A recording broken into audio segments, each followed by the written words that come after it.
Good morning.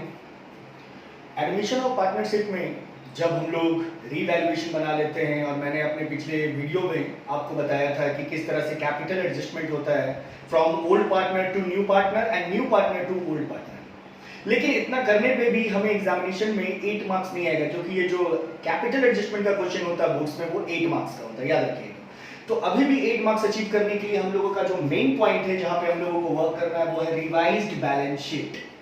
Revised balance sheet इसलिए बोला जाता है क्योंकि जब भी एक नया पार्टनर बिजनेस में इन करता है तो उसके आने के बाद फिर से फर्म को रिकंस्ट्रक्शन करना पड़ता है। तो आफ्टर रिकंस्ट्रक्शन जो बैलेंस शीट हम लोग बनाते हैं that is called revised balance sheet.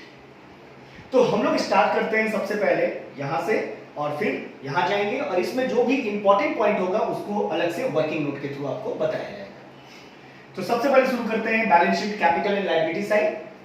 Partners capital account, यहाँ पे आप लोग देख रहे होंगे ए बी सी 3 पार्टनर है, बट ध्यान दीजिएगा यहाँ पे सी के बगल में मैंने लिखा न्यू पार्टनर, यानी कि न्यू पार्टनर का कैपिटल कभी भी ओल्ड बैलेंस शीट में नहीं रहेगा, ये एडजस्टमेंट में दिया रहेगा। तो एडजस्टमेंट में जो न्यू पार्टनर का कैपिटल है वो आपको यहाँ लिखना है, जबकि ए और बी का जो कैपिटल है ये इनके कैपिटल अकाउंट से मिलेगा। देखिए यहाँ पे लिखा हुआ है डायरेक्ट क्लोजिंग बैलेंस, यानी कि ए और बी का जो कैपिटल है वो इनके पार्टनर कैपिटल अकाउंट से निकलेगा, that is called closing balance.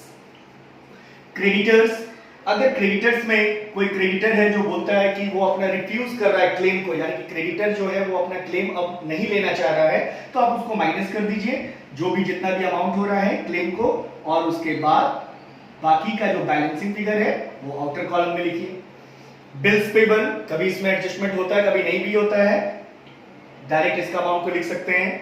Outstanding expense, ये एडजस्टमेंट में होता है, इसलिए आप इसको यहां पे रीवैल्यूएशन के डेबिट में जाएगा और बैलेंस शीट के लायबिलिटीज में। Employ provident fund, no changes, देखिए यहां मैं लिख रहा हूं नो चेंजेस, यानी कि ओल्ड बैलेंस शीट में जो इसका अमाउंट है वही same amount new balance sheet में आएगा। ईपीएफ, ईएसआई, ये दो वर्ड आप लोग जब भी देखोगे एम्प्लॉय प्रोविडेंट फंड और ईएसआई, तो आप इसका अमाउंट को डायरेक्ट यहां लिख दोगे, इसको कहीं भी पोस्ट नहीं किया जाता, transfer from old balance sheet to new balance sheet. General reserve nil, PL account credit balance nil. Nil इसका मतलब ये कि इसको already these items are already distributed amongst the old partner capital account, that's why it will not be shown in the balance sheet. Land and building, for example आप लोग मान लो कि land and building में appreciation हुआ है, adjustment में बोला 10% से लैंड एंड बिल्डिंग बढ़ गया, तो रीवैल्यूएशन की क्रेडिट में और बैलेंस शीट में लैंड एंड बिल्डिंग से प्लस हो जाएगा, बैलेंस बाहर।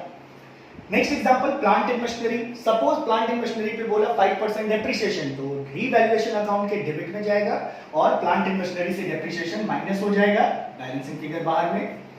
डेटर, डेटर एक ऐसा आइटम है जिस पे हमेशा प्रोविजन को लेके कुछ कॉन्सेप्ट दिया रहता है, कभी कभी प्रोविजन इंक्रीज होता है तो कभी कभी डिक्रीज भी होता है। तो मोस्ट ऑफ द टाइम जब आप क्वेश्चन बनाओगे बुक का 80-90% क्वेश्चन ऐसा है जिसमें प्रोविजन ऑलवेज इंक्रीज होता है, तो जब भी प्रोविजन इंक्रीज होगा तो वो माइनस होगा, लेकिन जो 20% केस है 10% केस है जिसमें प्रोविजन कभी कभी रिड्यूस भी होता है, तो जब रिड्यूस होता है तो आप क्या करोगे, प्रोविजन को प्लस भी करोगे।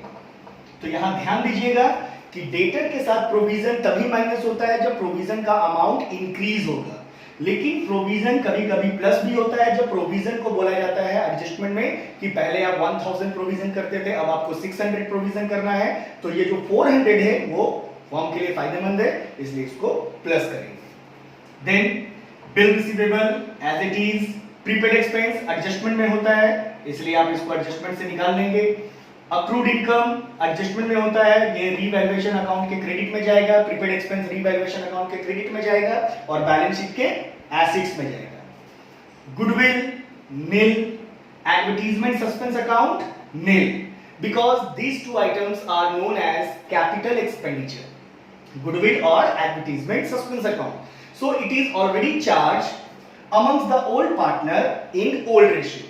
कहां पे चार्ज किया हमने, पार्टनर कैपिटल अकाउंट में, तो इसलिए अब इसका वैल्यू जो है न्यू बैलेंस शीट में यानी कि रिवाइज्ड बैलेंस शीट में नील हो जाएगा। कैश और बैंक बैलेंस, देखिए यहां पे कैश और बैंक बैलेंस जो है वो आप लोगों को कैलकुलेट करना पड़ेगा। क्योंकि कैश और बैंक बैलेंस हम लोगों का कभी कभी क्वेश्चन में एज इट इज रहता है और कभी कभी हम लोगों को निकालना पड़ता है, बट एडमिशन के केस में आप मान के चलो कि मोस्ट ऑफ द टाइम आपको कैश का बैलेंस निकालना पड़ेगा। तो आइए देखते हैं कैश और बैंक बैलेंस कैसे निकलता है।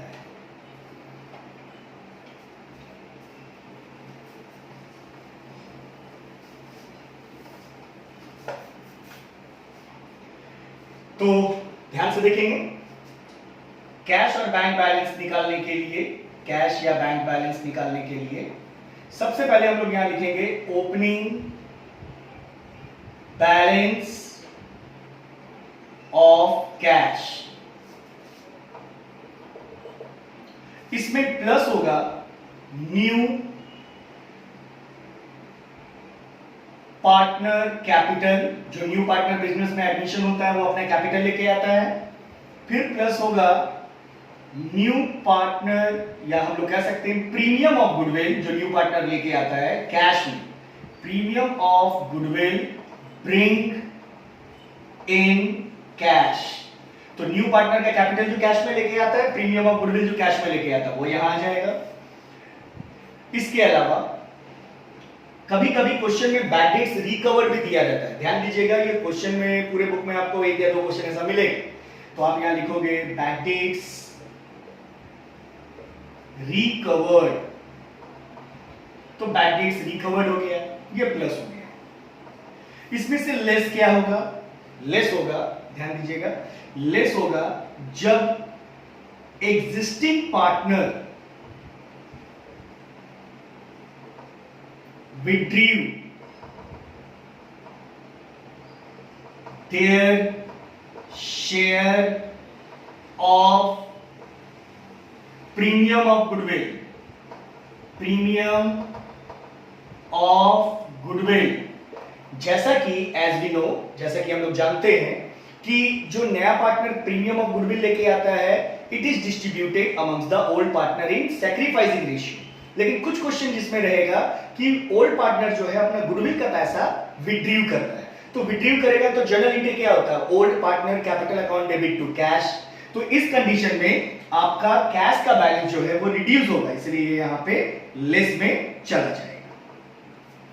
ठीक है, अब हम लोग आते हैं इसमें एक चीज और है, जब भी आप कैपिटल एडजस्टमेंट करोगे, कैपिटल एडजस्टमेंट वो भी कैश के थ्रू, देखिए मैं यहां ब्रैकेट में लिख रहा हूं कैश के थ्रू, तो इस कंडीशन में फॉर एग्जांपल ए को पैसा लाना पड़ रहा है, कैपिटल एडजस्टमेंट में ए को पैसा देना पड़ रहा है, तो यहां पे हम लोग लिखेंगे टू एज कैपिटल अकाउंट, और ये टू का मतलब हुआ कि वो पैसा लेके आया, कैश अकाउंट डेबिट टू ए। और सपोज करिए कि बी नाम का जो पार्टनर था उसको फर्म को पैसा देना पड़ रहा है, तो बाय बीज कैपिटल अकाउंट। तो आप यहां पे दो चीज देख रहे हो, एक तरफ ए को पेमेंट करना, ए को पैसा लाना पड़ रहा है, तो ये क्या होगा? प्लस, और बी को पैसा पे करना पड़ रहा है, इसीलिए इसको करेंगे माइनस। और इसको हम लोग दूसरे लैंग्वेज में भी कह सकते हैं कि प्लस उसी को करते हैं जो पैसा लेके आएगा, तो ब्रिंग कैश। और जब बी को पेमेंट कर रहे हैं तो हम लोग लिख सकते हैं payment to excess capital, payment to B. अब जो फाइनल बैलेंस बचेगा, बैलेंसिंग फिगर, यही बैलेंसिंग फिगर जो है ये बैलेंस शीट के एसेट्स में डाला जाएगा। तो मेरा बात याद रखिएगा कि केवल रीवैल्यूएशन राइट करने से नहीं आपको फुल मार्क्स मिलने वाला है, पार्टनर कैपिटल राइट करने से नहीं मिलने वाला है, बैलेंस शीट भी राइट करना आना चाहिए। और बैलेंस शीट में कैश और बैंक बैलेंस जो है वो बहुत इंपॉर्टेंट है। तो ये था मेरा एक्सप्लेनेशन कि how to determine the cash and bank balance in the case of when new partner admitted in business. और आप इसके साथ में ये वर्किंग जरा ध्यान से रखिएगा, क्योंकि ये 3 पॉइंट तो हर कोई को पता रहता है, लेकिन यहां से थोड़ा गड़बड़ हो जाता है, इसको हम लोगों को थोड़ा ध्यान देना है। Thank you.